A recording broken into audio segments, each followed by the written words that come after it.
Human Universal Purpose, Communication Number 4. The Flowerlight Being Group. June 8, 2021. Entry number 1 in the Book of Extraterrestrial Parables. Prelude. This communication from Human Universal Purpose represents the first channeled extraterrestrial parable in the Book of Extraterrestrial Parables. Many parable communications have been or will be sent by the universal data stream to the conduit and receiver. These communications shall be recorded and released to the network for those aligned with human universal purpose and interested people within the general public. There is no limitation on who is allowed to view these sacred parables, for they were created for anyone who is interested or drawn to them. As has been partially explained in a previous communication, from Human Universal Purpose, a set of extraterrestrial sacred religious books from an extraterrestrial religion called Universal Purpose has been announced by the universal data stream and will be or have been downloaded to the receiver and conduit. At least the first large set of these communications, which are the contents of the sacred books of the extraterrestrial religion, will be received in the form of parables. An undetermined number of parables will become the content for the first sacred book to be transmitted from the extraterrestrial religion Universal Purpose to the Earth's representative of this religion and his group, called Human Universal Purpose. The name of the first sacred book which is being transmitted translates in English to roughly the Book of Extraterrestrial Parables.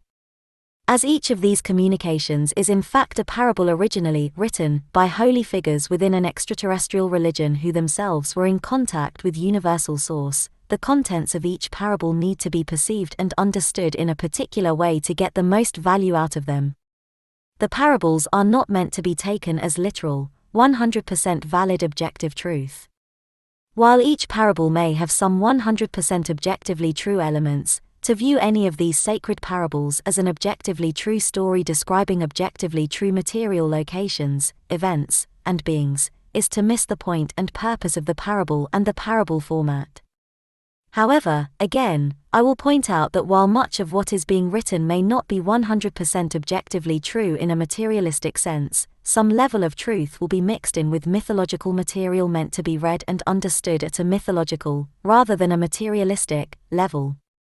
The proper way to read or perceive each sacred extraterrestrial parable is to understand that while the details may or may not be objectively true, what the mythological details are pointing to is true at a level beyond objective materiality and sometimes at a material objective level as well. The original text of the original Book of Extraterrestrial Parables is written in an extraterrestrial, and perhaps in parts even a universal, language.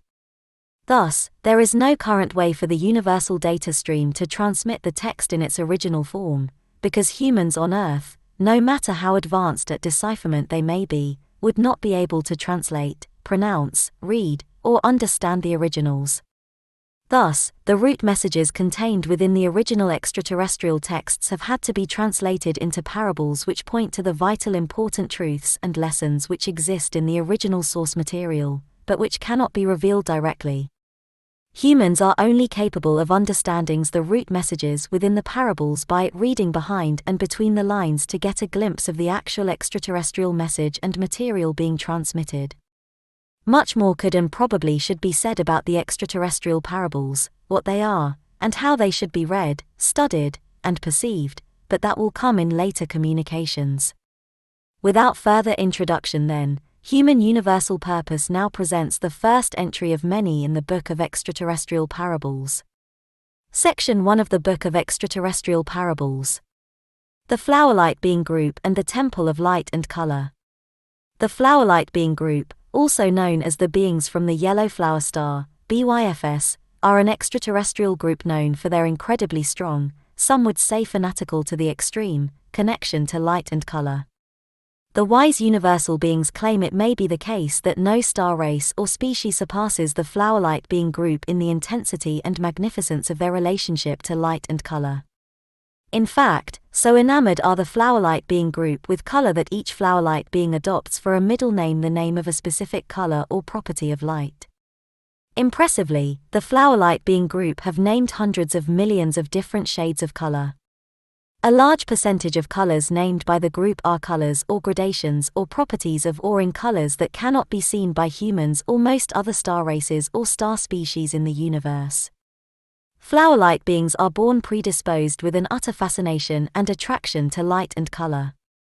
Much of the youth of a flowerlight being is spent focused on studying and understanding the properties of light and color and learning how to manipulate light and color not only in the environment, but within and on their own physical, mental, and spiritual bodies as well. As flowerlight beings mature, they become masters of light and color, becoming able to work with and manipulate colors and lights in astonishing ways. Colors are used by the group for many different purposes, including protection, attack, communication, entertainment, status struggles, for religious and spiritual purposes, and for social cohesion, among many other purposes. It is said that flowerlight beings can consciously and unconsciously project incredibly complex light and color patterns on the whole of their biological beings, and their mental and spiritual bodies as well, to the point where to look upon a flowerlight being projecting a full light display is to look upon one of the most beautiful sights in the galaxy. Furthermore, skilled and powerful flowerlight beings can cause the light and color around them in the environment to change into magnificently beautiful colored illuminated patterns as well. If a single flowerlight being were ever to arrive upon the Earth and activate the full range of lights and colors in their bodies and the environment, humans blessed to witness such an event would think it more beautiful and awe-inspiring than anything that could possibly be imagined. Many would believe they were in the presence of a god or deity, though this would not really be the case. At some point in the distant past, the Council of Original Flowerlight Beings decided to build a temple to the light of the star closest to their home planet, Hyamna Solaris. Though considerable dedication, effort, and planning were put into the construction of the original Temple of Solar Majesty of Hyamna Solaris, initially the temple was small and without particular technological adornment. But make no mistake, even at this extremely early stage in the history of the Flowerlight Being Group and the Temple of Solar Majesty, those with wisdom and inspiration imparted from the divine could see the massive potential embedded within that small temple. Sure enough, as the centuries and millennium passed, much changed about the societies, history, and technology of the Flowerlight Being Group, but one constant throughout the history of the star race species has been the continued expansion and improvement of the Temple of Solar Majesty of Hyamna Solaris. At the current time, the Temple of Solar Majesty of Hyamna Solaris could be regarded as one of the great wonders and achievements of the galaxy and beyond. Where originally the size of a large mansion, the temple complex now covers over 100 square miles. The original temple was a religious structure only. Now the temple complex is home to incredibly advanced technology centers and the greatest university of light and color in the Milky Way galaxy. However, the temple is still first and foremost a religious temple to which the focus of an entire extraterrestrial race is focused. The Flowerlight Being Group have grown to become the dominant species on their home planet. The Temple of Solar Majesty of Hyamna Solaris is the spiritual, technological, educational, social, and political center of the Flowerlight Being Group's civilization. At the center of the temple complex, hidden away under many layers of extreme security, await great secrets. The primary rite of passage among the elite of the Flowerlight beings invariably involves invited entrance to the innermost chambers of the temple, for the revelation of one of the greatest secrets of the galaxy.